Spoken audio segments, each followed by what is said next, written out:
여러분들이 주보 3페이지 아랫단을 보면 지난 몇 주간에 걸쳐서 우리가 어떤 말씀을 나누는지를 알 수가 있습니다. 특별히 영적인 혼돈의 세상 가운데서 저는 여러분들의 영적 균형감을 잡기를 소망했고요. 우리가 무엇을 바라보고 나가야 될 것인가를 나누었습니다. 오늘 그 7번째 시간으로 시리즈의 대미를 장식하면서 우리가 어떻게 단순한 삶으로 나아갈 수 있을까, 이것을 주제로 말씀을 나눠보려고 그럽니다. 그런데 여러분, 아마 여러분 가운데 질문이 들 것 같아요.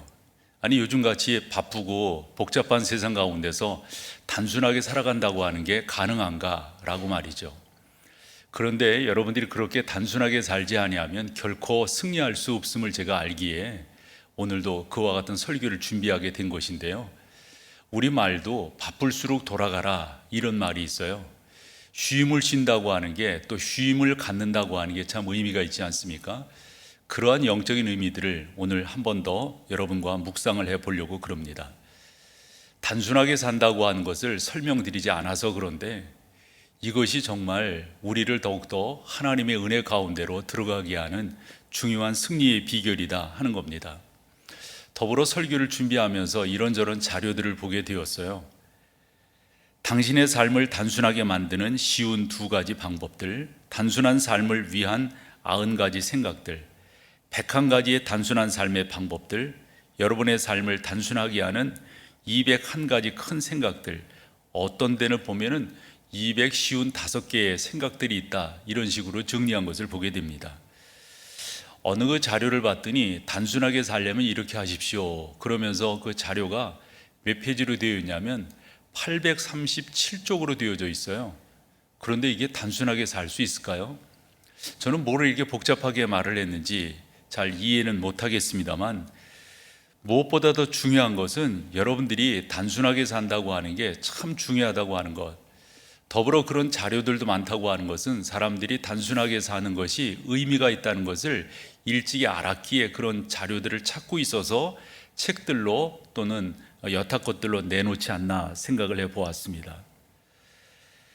한 자료를 봤더니 미국 하버드대 총장을 지낸 분이 당신이 총장이었을 때 매년 신입생들에게 보낸 편지 일부가 소개가 됐습니다. 그 일부를 소개하면 이런 내용입니다.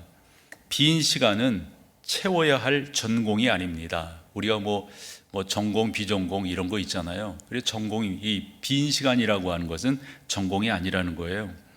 그 다음 말, 그 빈 시간이야말로 마음속에 다른 것들을 창조적으로 재정비할 수 있게 합니다.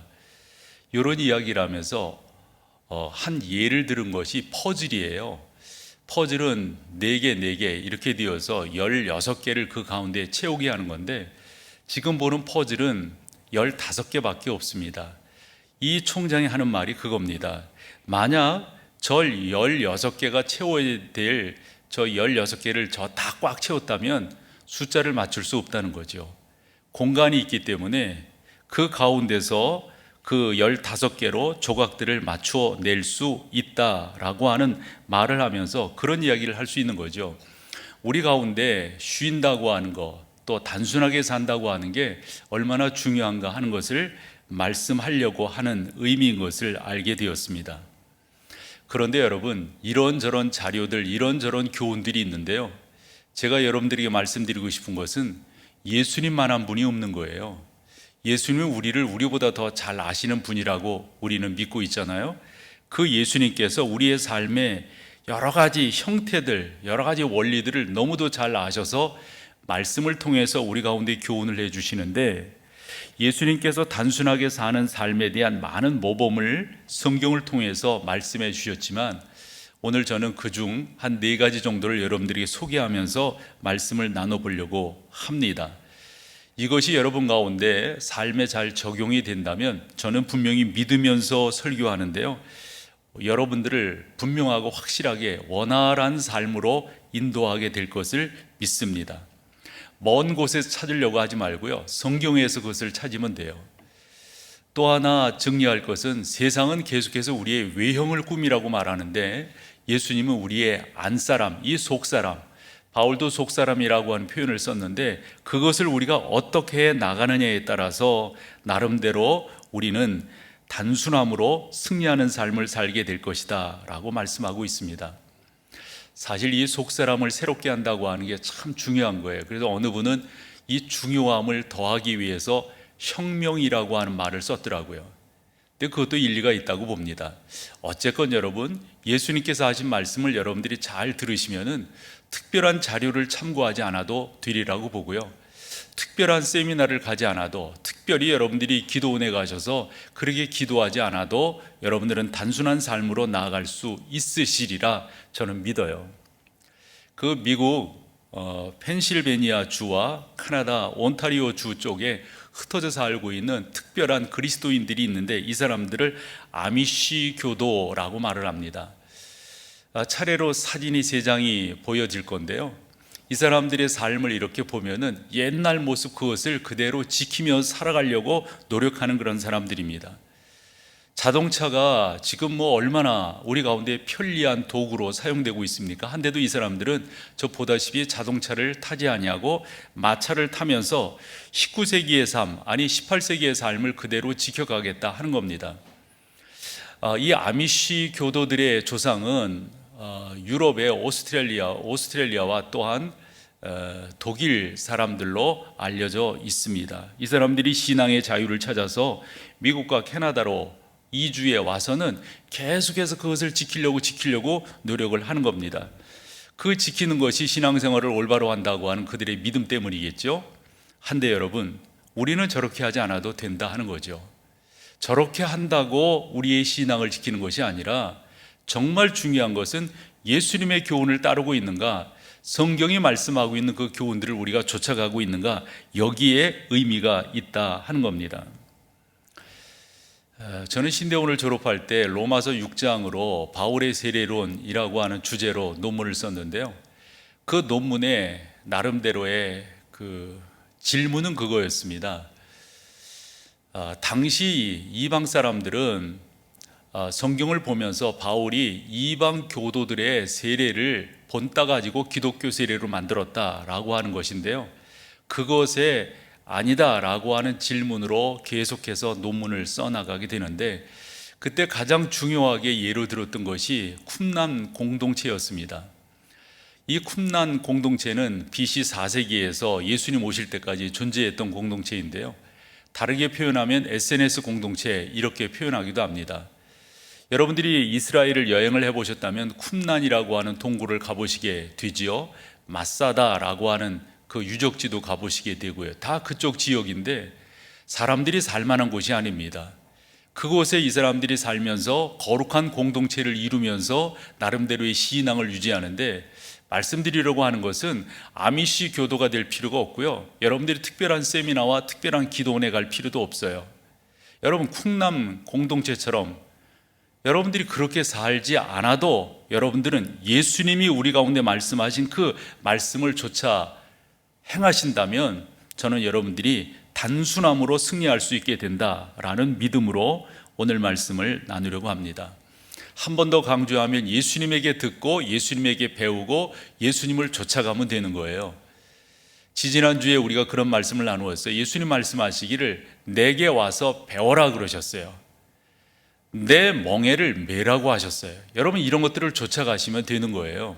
그러면 어떤 그러한 예수님의 말씀을 우리가 쫓아갈 것인가? 여러분 가운데 4가지를 말씀드린 것, 설교 노트를 좀 참고하시면 좋을 것 같아요. 그러면서 보면 첫 번째로 여러분들이 말씀드릴 수 있는 것은 여러분들이 평상시에도 단순하게 말씀하시는 것이 중요하다. 여기서 단순하게 말한다라고 하는 게 뭔가를 조금 더 설명을 해야겠습니다만은, 예를 들어서 마태복음 5장 37절에 오늘 본문인데요. 같이 한번 읽어보실까요? 시작. 오직 너희 말은 옳다 옳다 아니라 아니라 하라. 이에서 지나는 것은 악으로부터 나는, 이게 무슨 말일까요 여러분? 현대인들을 보면 예 라고 하는 것은 쉽게 합니다. 그러나 아닙니다 라고 하는 것은 상당히 약합니다. 아니라고 하는 것을 완곡하게 글쎄요 라는 의문사로 남기는 것도 요즘 모습이라고 볼 수가 있습니다. 정말 여러분들이 단순하게 말한다라고 하는 것은 이 본문을 읽었습니다만 여러분들이 누군가에게, 사람에게 말해요, 정확하게 말을 할 줄 아는 거예요. 저는 그것을 신앙적 양심을 조차 말하는 것이다 라고 표현할 수가 있는데, 일반적으로도 이런 경우들이 있더라고요. 어느 그 경제지에서 본 건데, 나름대로 성과를 올린 사람과 성과를 올리지 못한 사람, 이렇게 대비해서 연구를 해봤더니 성과를 올린 사람은 정확했다는 거예요. 성과를 올리지 못한 사람은 우리가 흔히 말하는 우유부단했다는 거죠. 뭐가 그런가 보면 성과를 올린 사람들은 아닌 것은 아니라고 정확히 말을 했다는 거예요. 그렇지 않은 사람들은 우유부단하게 그냥 예스 예스 예스 이러면서 살아가게 되었다는 거죠. 저는 예수님 말씀이 옳다고 생각하는데요, 주님 그렇게 말씀하셨어요. 옳은 것은 옳다고 말하고 아닌 것은 아니라고 말해라.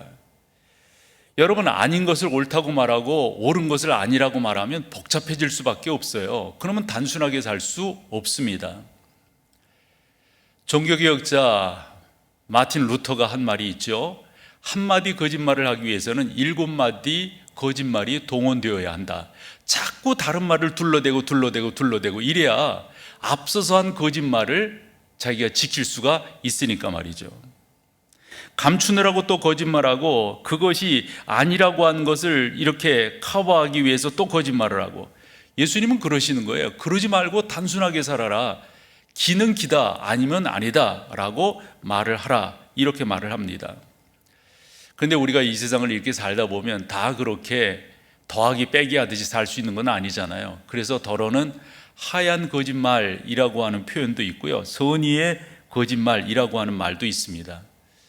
저는 어쨌건 성경을 통해서 여러분들이 말씀드리고 싶은 것은, 오늘 37절에 우리 주님 말씀하신 대로 옳은 것은 옳다, 아닌 것은 아니다 라고 말하는 게 무엇보다도 중요합니다. 구약시대 때 10계명이 모세를 통해서 우리 가운데 주어졌는데, 9번째 계명이 내 이웃에게 거짓 증거하지 말라 하는 거거든요.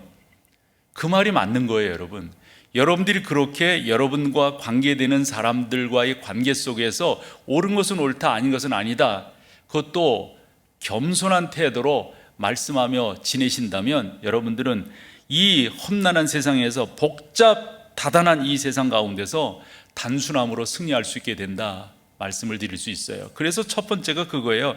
단순하게 말씀하십시오. 그러니까 사람들에게만 단순하게 말하는 것뿐만 아니라 하나님께도 그렇게 해야 되는 거죠. 우리가 흔히 기도할 때 너무 미사 오구들이 많고요, 미사 여구들이 참 많다고 하는 것을 알게 됩니다. 표현한다고 하는 것, 형용적 표현이 좋은 것이지만 그것이 너무 과하다 보니까 하나님 앞에 진솔하게 나가지 못하는 거죠. 성경을 보면 예수님께서 무슨 말씀을 하실 때는 그 앞에 어떤 전제가 있기 때문에, 원인이 있기 때문에 그 말씀을 한 거거든요. 예를 하나 들어볼게요. 마태복음 6장 6절입니다. 너는 기도할 때 내 골방에 들어가 문을 닫고 은밀한 중에 계신 내 아버지께 기도하라. 은밀한 중에 보시는 내 아버지께서 갚으신다. 아니, 여러분, 골방이라고 하는 말이 있잖아요. 목사들에게는 3가지 방이 있어야 된다, 이런 교육을 받으며 컸는데요, 하나는 신방이고 하나는 책방이고 또 하나는 골방입니다. 우리가 잘하면서 어느 교인집을 신방해 보면은 목사님 여기가 제 골방이에요, 기도방이에요, 이렇게 말씀하는 분들을 뵙게 돼요. 그래서 보면 그렇게 잘 준비를 해 놓으셨더라고요. 혹여 여러분 가운데 준 2층 다락방이 있는 집들은 또 거기에다가 기도실을 이렇게 마련해 놓은 분들도 계세요. 자, 마태복음 6장 6절을 봤는데, 너희는 기도할 때 내 골방에 들어가서, 그러면 여러분 예수님이 왜 이런 말씀을 하셨을까? 그럼 다른 데서 기도하면 안 받으신단 말이에요? 지금 이 장소를 강조하는 겁니까? 그 앞에 어떤 일이 있었냐면, 사람들이 기도할 때 기도로 떠벌리는 거예요. 그래서 길 어귀에서 사람들이 많이 가는 데서 손 들고 말이지, 그러니까 흔히 저 사람 기도하는 사람인가 봐, 저 사람 금식했나 봐, 이런 거 알아달라고 기도하는 거예요. 죄송하지만 그런 기도가 옳지 못하다는 거죠. 그렇게 기도할 바에야 내 골방에 들어가서 기도하라. 여러분, 이 골방이라고 하는 말은 누구도 모르는 곳이에요.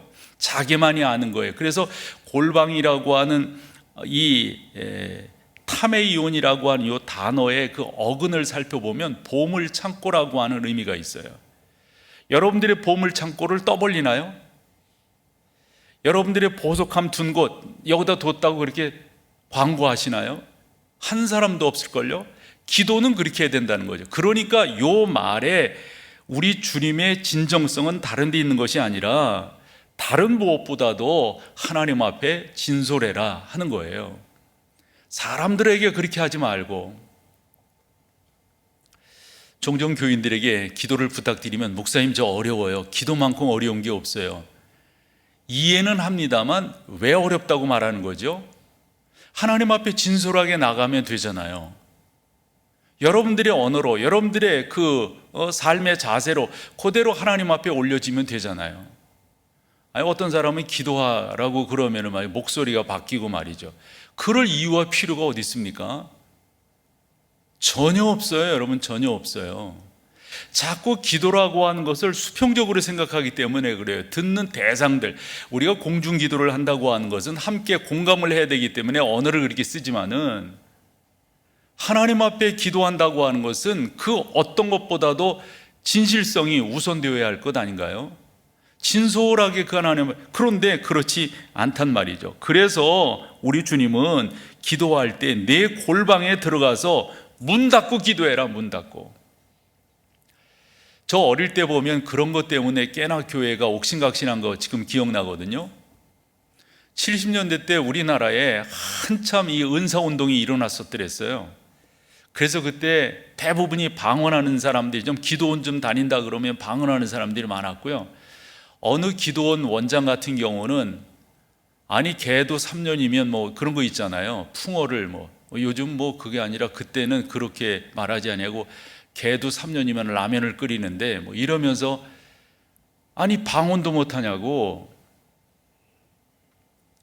그러니까 우리가 너무 중심이 아닌 언저리 것을 가지고 마치 그것이 참된 진리인 양 이야기한 경우들이 꽤 있었다니까요. 그래서 지금도 기억나는 게 방언하지 못하면 구원받지 못한 거다라고까지 너무 비약해서 이야기하는 그런 경우들이 있단 말이죠. 그러다 보니까 사람들이 기도 어렵게 생각하고, 여러분 전혀 아닌 거죠. 여러분들이 진솔하게 하나님 앞에 나아가는 것, 진솔하게 그 주님을 찬양하는 것이 무엇보다도 중요합니다.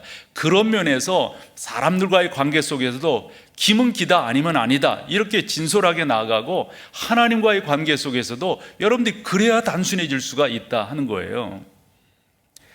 많은 목회자들의 스승이라 불려지는 유진 피터슨 그 박사님이 계세요. 이분이 2018년도에 돌아가셨는데, 특별히 상담 쪽을 이야기할 때 이 목사님 이야기하지 않는 분이 없습니다. 이 유진 피터슨이 요 마태복음 6장 6절을 해석을 하면서 나름대로 이렇게 설명을 했어요.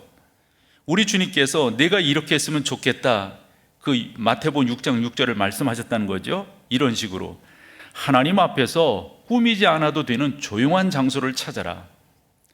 그곳에서 단순하면서도 정직하게 있으면서 초점을 너 자신에게서 하나님으로 맞춰라. 그리고 그 주님의 은혜를 누리고 느껴라. 여러분, 우리는 벗어야 될 가면들이 너무 많지 않나요? 많지 않나요?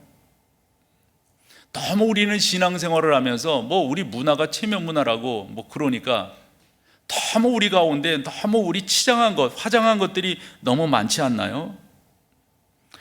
그래서 하나님께 어떻게 정직하게 나아갈 수 있을까, 말씀을 드릴 수 있을까 라고 조금 더 나아가서 정리를 해보면, 저는 이런 식의 표현들을 종종 하지요.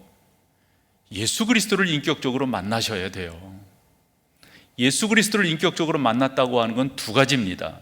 하나는 그분이 나의 주님, 즉 구원자라고 하는 사실과, 구원자라고 하는 것이 고백된 사람에게는 두 번째로 주인이 되셔야 하는 거죠. 그래서 우리 예수님이 주님과 주인이 되게끔 하는 것. 그러면 여러분, 그분이 나의 주인이라고 하는 걸 뭘로 할 수가 있어요? 항상 제 이야기합니다. 가장 중요한 것을 여러분이 누구랑 의논하느냐 하는 거예요. 제일 중요한 사람과 의논할걸요?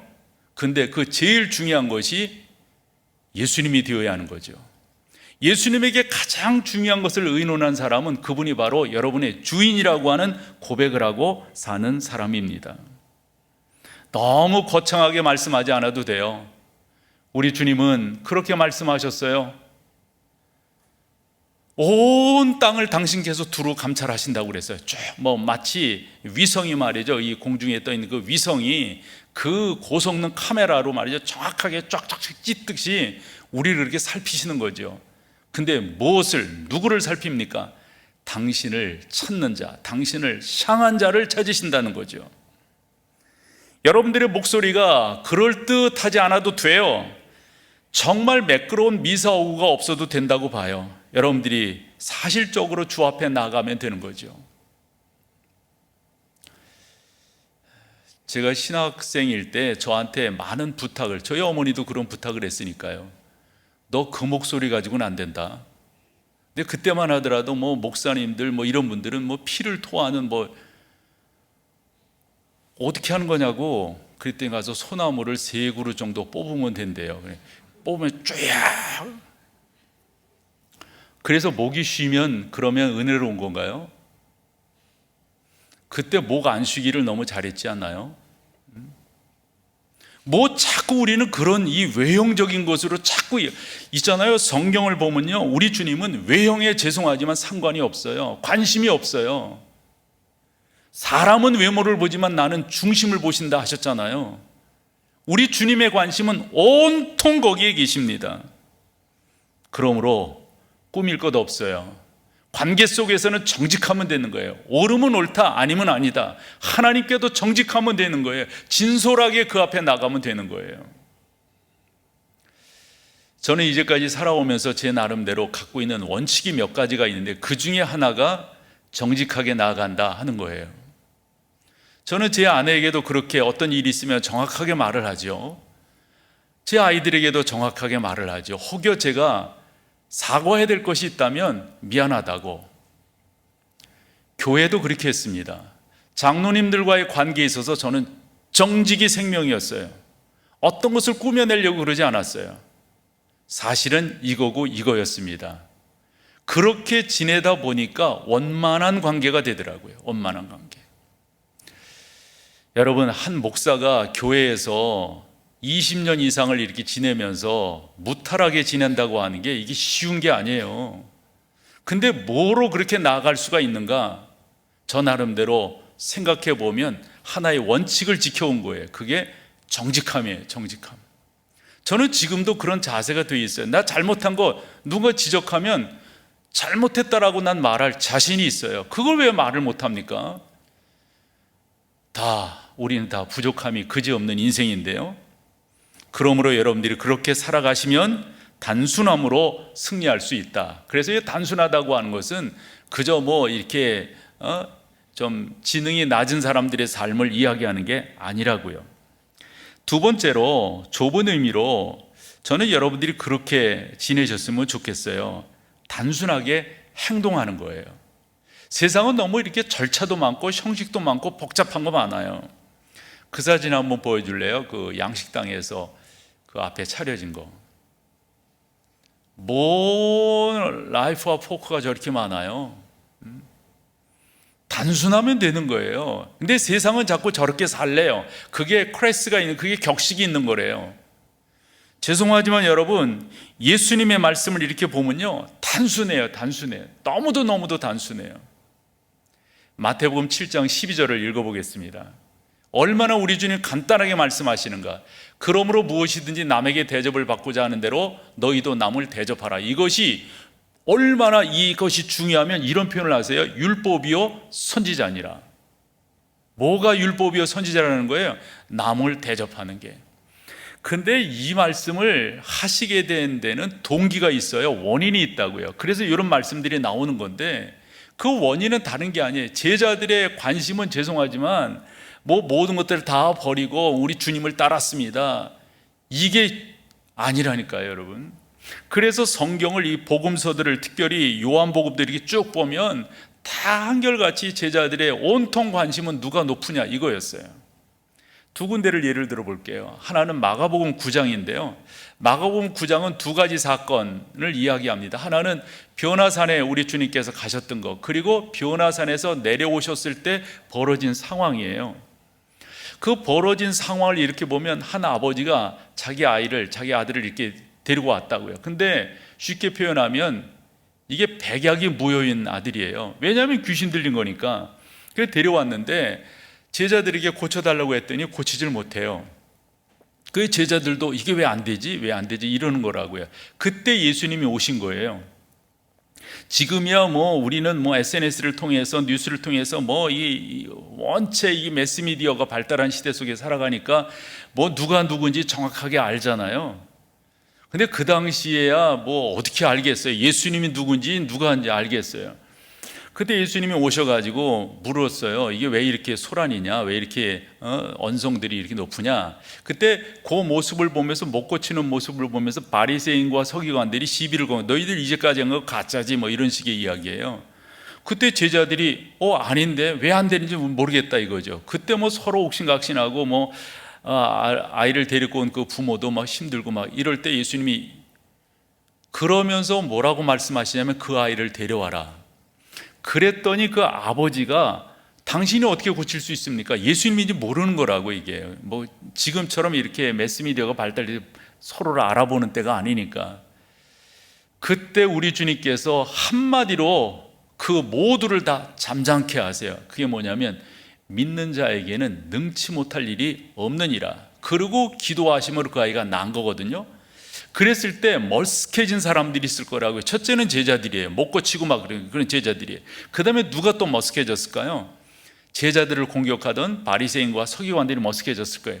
그러면서 예수님의 발걸음이 가버나움 쪽으로 가시는 거예요. 한참 가셨겠죠. 걸어서 가시니까.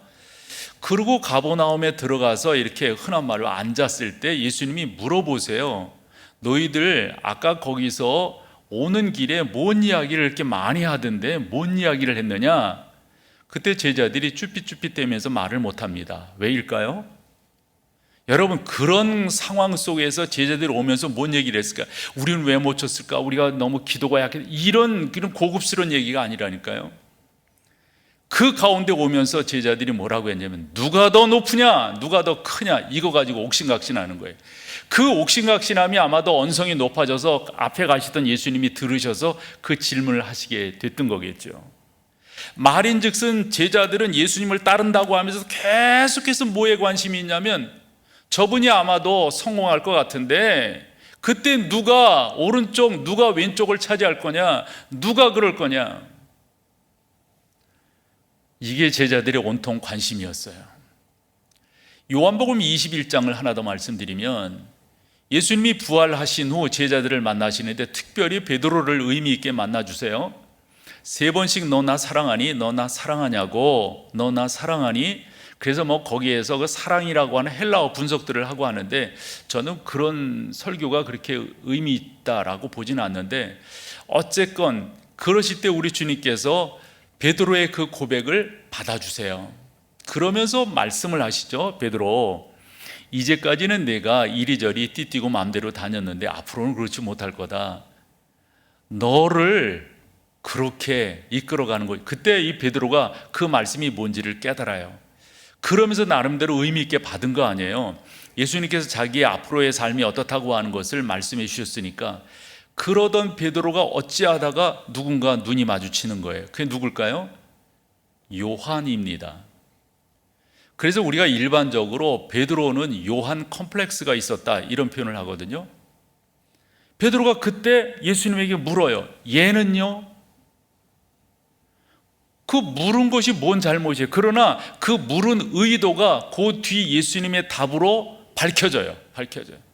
뭐라고 예수님 말씀하시냐면 베드로, 내가 요한을 승천할 때 데리고 간다 한들 너한테 뭔 상관이냐? 또 내가 다시 올 건데 올 때까지 요한을 이 땅에 남겨둔다 한들 넌 뭔 상관이냐?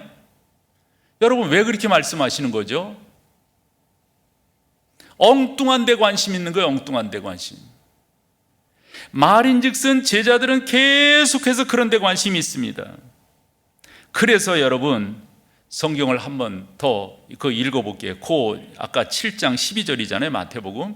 그 한 번 더 보면, 그러므로 무엇이든지 남에게 대접을 하고, 지금 누가 높으냐 이런 거 따지지 말고 내가 먼저 남을 뭐 하라고요?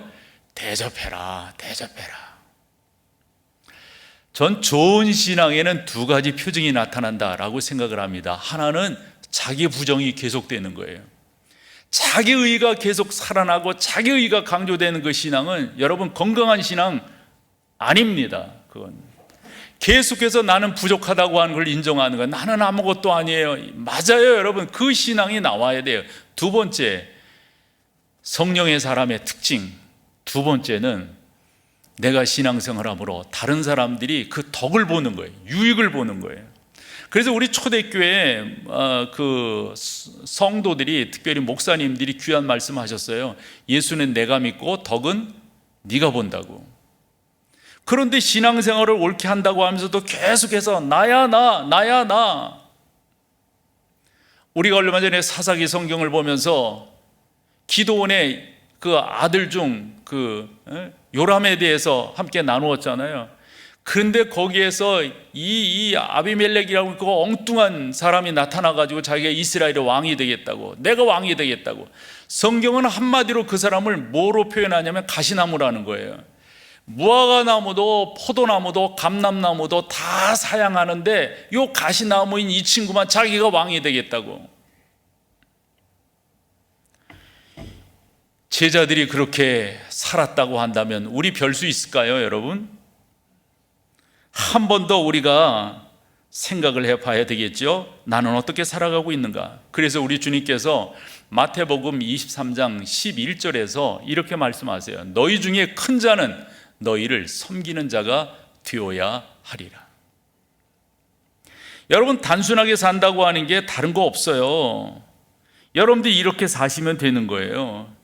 자꾸 여러분들을 통해서 자꾸 이건 너무 죄송하지만 유치하지 않나요?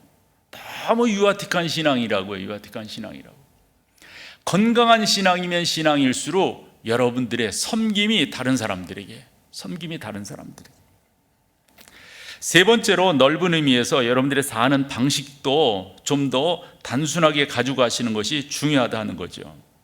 구체적으로 말씀을 드려보면 마가복음 6장 31절인데요. 이거 한번 같이 읽어보죠. 이르시되 너희는 따로 한적한 곳에 가서 잠깐 쉬어라 하시니 이는 오고 가는 사람이 많아 음식 먹을 겨를도, 이게 무슨 상황이냐면 오병이어 뭐 이런 것들이 있을 때 너무 바쁜 거예요. 그래서 뭐 본인 자신들도 그 끼니를 때우지를 못하고 있는 그런 상황에서 안 되겠다 싶어서 너희가 좀 한적한 데로 가서 그 가운데서 좀 이렇게 쉬고 또 음식도 먹어라, 이런 말씀이라고요. 근데 여러분 요 구절에서 그 하이라이트 해 주실래요? 이렇게 보면 너희는 따로 한적한 곳, 이게 저는 의미가 있는 말씀이라고 생각해요. 그런데 저렇게 문장을 이어보면 성경이 우리 가운데 말씀하려고 하는 중요한 핵심이 없어져 버려요. 그래서 이건 컴마를 해야 돼요. 어떻게? 이르시되 너희는 따로 한적한 곳에, 이렇게 해야 돼. 그러면 그 컴만 그 중간에 무슨 단어를 넣어야 그 의미가 연결이 될 거 아니에요. 이렇게 너희는 따로 나와 함께 한적한 곳에, 이렇게 말을 해야 돼요. 그러니까 여러분들이 이 세상을 사시면서 여러분들의 삶의 방식을 단순하게 가지고 가는 것은 다른 데 있지 않아요.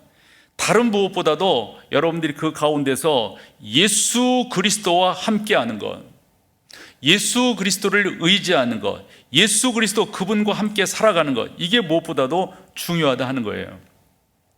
저 한적한 곳이라고 하는 저 단어의 의미를 제가 성경 강의를 하는 버난 맥기 박사가 아주 해석을 잘했다라고 생각해요. 그래서 그분은 그 해석을 하는데 아마도 저런 단어들이 그 당시에 어떠한 정서 속에서 쓰였는가, 이런 식의, 근데 그런 성경 공부가 되게 재밌어요.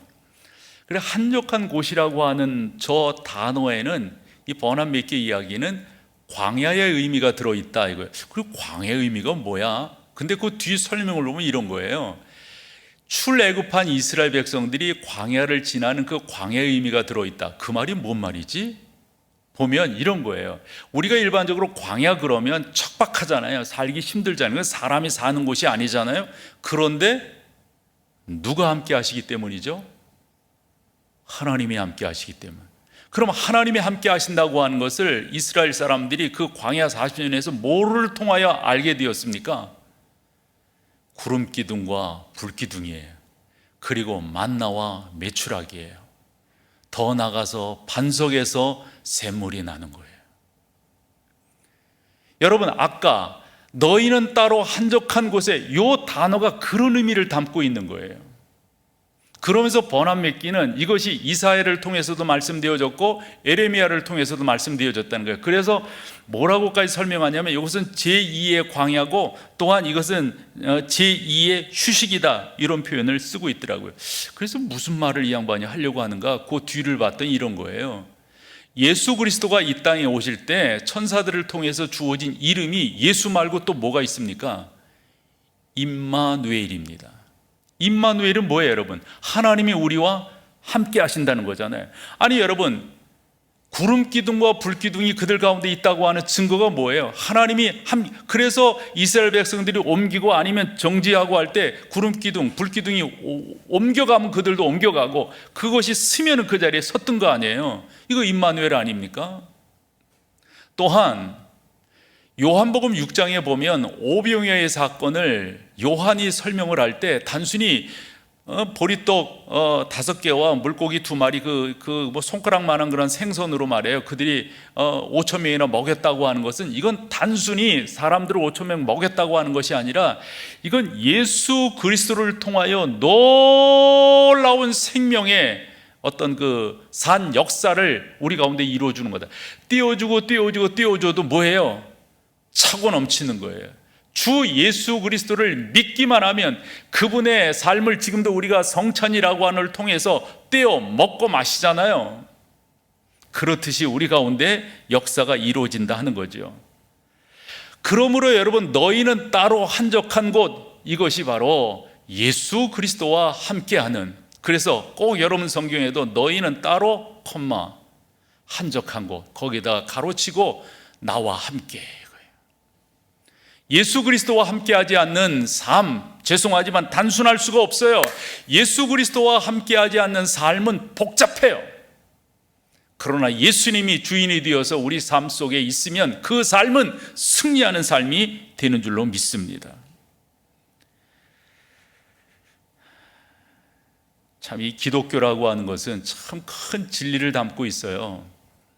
그래서 저는 여러분들이 그런 삶을 사시기를 다 원하시죠? 다 원하시죠? 그런 여러분들을 한번 체크업 할게요. 경건의 시간들을 가지셔야 돼요. 그 경건의 시간이 새벽 예배면 더더욱 좋아요. 새벽 예배면. 대개 이제 남자들이 아침에 일어나면 뭐 그렇게 하지요. 아침을 어떻게 여는가 대동소이하잖아요. 다 그렇게 하잖아요. 뭐 다 보고 뭐 다 하잖아요. 그런 걸 하기에 앞서서 하나님께 무릎 꿇는 시간들을 갖는 것, 저는 너무너무 좋다고 봐요. 그것이 우리 주님과 함께하는 일이에요. 주님과 함께하는. 자료를 이렇게 찾아보다 보니까 보이저 1호에 대한 그 내용들을 볼 수가 있었어요. 저 보이저 1호는 아마 이 인류가 보낸 위성 중 제일 멀리 가 있는 그 탐사선, 이렇게 알려져 있습니다. 1977년 9월 5일 발사가 되어서 지금도 미지의 세계를 향해서 계속 가고 있으니까요. 지구로부터 어느 정도 떨어져 있냐면 227억 킬로미터 이렇게 떨어져요. 전 계산도 안 나옵니다. 어쨌건 태양계를 벗어나 있습니다. 그래서 이 보이저 1호가 지금 어디 있는가라고 보면은 성간 공간에 있대요. 성간 공간이 사실 뭔지 몰라서 한번 찾아봤더니 이 태양계를 벗어나서 다른 어떤 은하계로 이렇게 가는데 그 어떤 진공 상태가 뭐 그런데, 괜히 어려운 말이에요. 근데 이런 데 있다는 거예요. 근데 궁금해요. 그래서 제가 하나 이 키워드로 쳐봤어요. 보이저 1호의 동력이 뭔가요? 어떠한 동력을 가졌길래 그렇게 지금도 먼 곳까지 가고 더 멀리 갈 수 있단 말인가? 뭔가. 그래서 키워드로 그렇게 검색을 해봤더니 무슨 말이 나오냐면 스윙 바이 항법이라고 하는 말이 나와요. 저 말이에요. 스윙 바이 항법. 그리고 어디로부터 저 동력을 얻냐면 벌써 이제 우리가 흔히 말하는 연료는 다 떨어진 거잖아요. 그러면 모든 행성이라고 하는 것은 두 가지 힘을 가지고 있죠. 하나는 구심력과 하나는 원심력. 땡기는 것과 튕겨나가는. 그런데 적절한 지점까지 가면은 그 구심력에 그렇게 구애받지 않으면서 다른 동력을 얻는데 그것이 원심력이에요. 그래서 이제 스윙 바이 항법이라고 하는 거 이렇게 들어갔다가 그 힘에 의해서 다시금 이렇게 튕겨나가는 거, 그런 힘으로 이 보이저 1호는 지금도 운행되어지고 있다, 이런 말입니다. 뭐 그렇게 눈 크게 뜨고 더 알려고 하지 마시고, 저도 몰라요, 여기까지밖에. 근데 뭐를 하나 분명하게 아냐면, 그런 거지. 여러분들의 힘은 어디로부터 오는 거예요? 여러분들이 살아가는 삶이라고 하는 것은 뭐 오르막길, 비탈길, 뭐 뛰어넘어야 될 뭐 여러 가지가 있잖아요. 그 힘은 어디로부터 오는 거예요? 여러분들이 자꾸 하나님, 주 예수 그리스도께 접근하는 거예요. 그러면 또 힘을 얻어서 또 살아가고, 또 접근해서 또 힘을 얻어 살아가고, 또 접근해서 힘을 얻어서 살아가고. 사무엘하 22장 30절에 보면 내가 주를 의뢰하고 적진으로 달리며 내 하나님을 의지하고 성벽을 뛰어넘었나이다. 하나님을 의지하는 게 무엇보다도 중요합니다. 여러분, 다른 거 없어요. 여러분들은 다른 무엇보다도 선택과 집중을 잘 하셔야 돼요. 그래서 여러분들의 삶을 단순하게 가지고 가는 게 저는 승리의 비결이다 라고 생각을 하는데, 그 단순하게 가지고 가는 건 다른 거 있지 않아요. 정직한 거예요. 사람 앞에도 하나님 앞에도 자꾸 꾸미고 자꾸 치장하고 화장하고 그럴 필요가 없다는 거죠. 좁은 의미에서 단순하게 행동하는 거고요, 넓은 의미에서 여러분들의 사는 방식을 좀 더 단순하게, 그래서 자꾸 예수님께로 그분이 나의 삶의 원천이라고 하는 것을 자꾸 고백하며 나가는 거예요. 마지막 하나, 이것 또한 중요하다고 봅니다. 여러분들의 믿음을 단순하게 하는 겁니다. 아까도 그런 말씀을 드렸지만 제자들의 관심은 계속해서 누가 크냐 이런 거에 되게 관심이 많았어요. 그 말씀을 마태복음 18장에 가서 조금 더 의미 있게 볼 수가 있는데 1절에서 4절인데요. 먼저 1절을 한번 봐볼게요. 그때의 제자들이 예수께 나와 이르되 천국에서는 누가 크니까 물어요. 그때는 어떤 때냐면 이런 식의 관심들이 팽배되어져 있을 때예요. 근데 이 세상에서 누가 크냐 이게 모자랐나 봐요. 천국에서 누가 크냐 이것 가지고 또 따지네. 그러니까 이 천국을 모르는 거예요, 여러분. 죄송하지만 천국은 지금의 글과 말로서 설명될 곳이 아닙니다. 저는 신앙의 양심으로 제가 뭐 목사 뭐는 다 떠나서 천국은 모른다라고 말하는 게 옳은 말이에요. 천국은 하나님과 함께하는 곳이고 천국은 우리에게 좋은 곳입니다. 그러나 그곳이 어떤 곳이에요? 그것은 뭐 하는 곳이에요? 모른다라고 말하는 게 좋아요. 그럼에도 불구하고 성령 하나님이 지배하는 사람은 그 천국을 사모하게 돼요. 그 천국은 세상이 아니니까요. 그래서 사모하게 되는 거예요. 그런데 그곳에서 누가 크냐 묻는다? 아니 그 천국에서 고대광실 그런 데 살면 뭐하고요? 저 편두리에 살면 뭐가, 말도 안 되는 말로써 천국을 호도하고 있고 하나님의 말씀을 변형시키고 있다고요. 아니 천국에서 크면 뭐한 것이고 천국에서 작으면 뭐할 거예요? 이건 잘못 이해하는 거예요. 그러니까 세상적 가치로 하나님을 이해하려고 하는 것과 똑같은 거죠. 그렇게 물을 때 우리 주님께서 왜 묻는지를 아셨어요.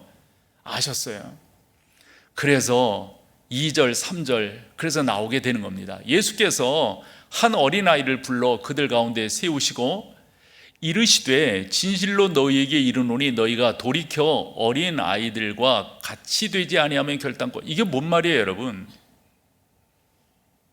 애들은 누가 크냐 이거 가지고 그렇게 싸우지 않아요. 다투지 않아요. 뭐 요즘 애들은 조금 다르긴 다릅니다만 지금 예수님이 하신 말씀은 그걸 이야기하시는 거예요. 자꾸 우리는 누가 크냐. 여러분, 우리가 옳은 믿음 가져야 됩니다. 옳은 믿음 가져야 돼요. 그래서 우리 주님께서 4절에서 이렇게 말씀하세요. 그러므로 누구든지 이 어린아이와 같이 자기를 낮추는 사람은, 낮추는 게 뭐예요, 여러분? 겸손해요, 겸손. 나 때문에 당신 덕 보라 이거죠. 우리 잘할 때 그 얘기 들었다고 내 수없이 말하잖아요. 왜 공부하려고 하는 거예요? 왜 부자 되려고 하는 거예요? 왜 높은 자리에? 그때 우리가 뭐라고 대답했다고요? 남 주려고요. 남 주려고요. 진짜 여러분 입술의 열매가 우리 가운데 나타나는 거예요. 나타나. 저는 여러분들이 그렇게 되기를 소망합니다. 그래야만 됩니다. 우리가 예수 그리스도를 믿는다면 세상도 그런 말을 해요. 가는 말이 고와야 오는 말이 곱다고. 세상도 그런 말을. 아니 우리가 자꾸 다른 사람 지배하려고 그러고 섬기지 않으려고 그러고, 아니 그럼 그 사람이 나에게 어떻게 대하겠어요? 이건 당연한 거 뻔한 거 아니겠어요? 그래서 여러분들이 겸손하셔야 돼요. 자꾸 자기를 낮추셔야 됩니다. 그러지 않으면 우리 가운데 여러분 은혜가 저는 없다고 봐요. 없다고 봐요. 사랑하는 여러분, 저는 여러분들을 옳은 길로 이끌어야 될 책임 있는 목사예요. 그래서 여러분들에게 어떤 때는 언성도 높여서 말씀을 드리기도 하고, 어떤 때는 예를 들어서, 어떤 때는 이렇게, 어떤 때는 저렇게 이리 말씀을 드리기도 합니다. 어쨌든 우리 모두가 다 신앙생활에 승리해야 되겠어요. 예수님 잘 믿어야 되겠어요. 그래서 하나님의 자녀로서 우리가 온전히 나아가야 되겠습니다. 여러분, 은혜 아닌 것이 어디 있습니까? 모든 것들이 다 은혜인데, 그런데 교회 안에서 나 잘났다고 말한다고요? 안장머른 거죠. 여러분, 안장머른 거죠. 성경 한군데를 읽고 마칠게요. 바울이 로마 교회에 이렇게 표현을 했어요. 3장 26절, 27절 두 절인데요. 같이 한번 읽어보세요. 시작. 곧 이때에 자기의 의로우심을 나타내사 자기도 의로우시며 또한 예수 믿는 자를 의롭다 하려. 이제 우리가 그 구속으로 말미암아 그렇게 되어지는 거예요. 27절. 그런즉 자랑할 때가 어디냐? 있을 수 없느니라. 무슨 법으로냐 행위로냐? 아니라 믿음이. 여러분, 자랑할 건 하나도 없어요. 자랑할 것이 있다면 예수 그 이름밖에 없어요. 요즘 그 아이들이 하는 유행하는 그런 신조어들이 있잖아요. 뭐 하면 찐 이런 말을 하더라고요. 저 찐. 저 찐이 뭔가 봤더니 진짜라고 하는 그 진 앞에 그 진의 그 참진을 강하게 발음한 거더라고요. 그래, 당신은 이런 거라는 거지, 진짜라는 거지. 여러분, 나 그렇게 말하고 싶은데 해야 돼요? 안 하면 안 돼요? 옆에 사람에게 그렇게 나 쳐다보지 말고 부드럽게. 집사님은 찐이에요. 옆에 분들에게 해주세요. 네, 찐이에요. 꼭 여러분 그렇게 승리하세요. 자리 일어나셔서 우리 찬양으로 주 앞에 나가겠습니다. 세상에 호되 신을 버리고 하나님 이름 높여 기리세. 온 천하 백성 모두 나와서 하나님만